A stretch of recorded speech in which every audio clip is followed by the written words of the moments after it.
नमस्ते। हम नूतन कर पूरा मिथिलावासी के गोर लगे छी। और अखन नवरात्रि चल रहा है। माँ दुर्गा जी अखन आयल छथिन तो अपन भगवती के गीत एकटा हम गाबै छी।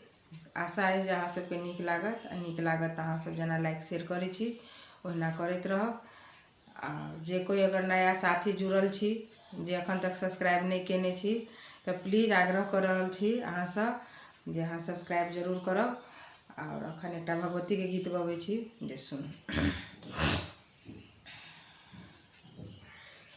माहे अबियौ मिथिला धाम, माहे अबियौ मिथिला धाम, स्वागत करब सब समांग, स्वागत करब सब समांग, भोग लगायब पान मखान, नवरात्र में भोग लगायब पान मखान, नवरात्रि में माहे अबियौ सिंह सवार, माहे अबियौ सिंह सवार, स्वागत करब सब समांग, स्वागत करब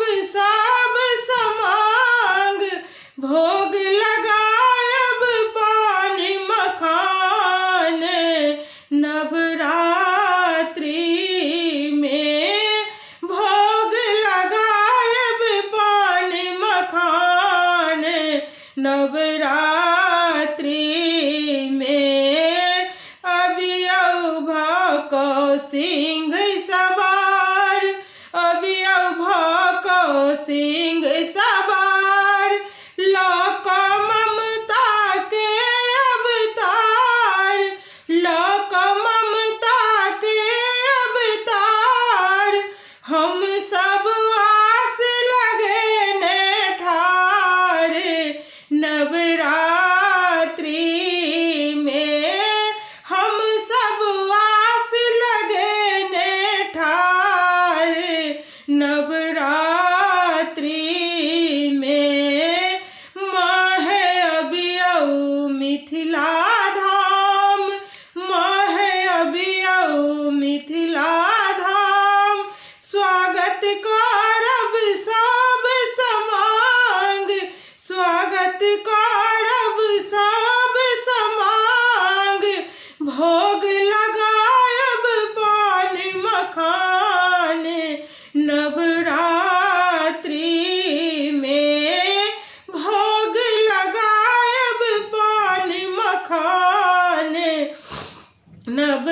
नवरात्रि में लक एबै संग गणेश, लक एबै संग गणेश, देवन लाडू के सनेश, देवन लाडू के सनेश, नवरात्रि में देवन लाडू के सनेश, नवरात्रि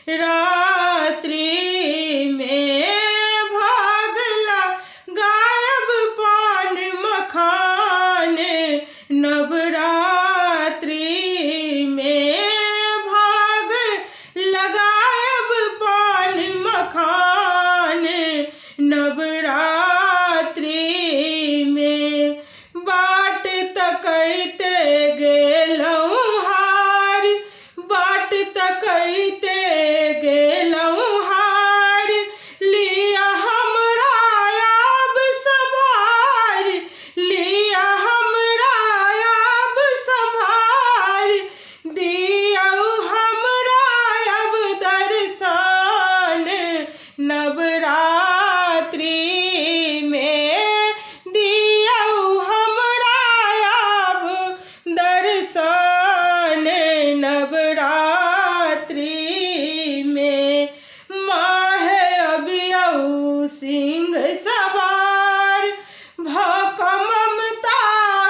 धन्यवाद। अहाँ सबके नीक लागे तो लाइक शेयर जरूर करब।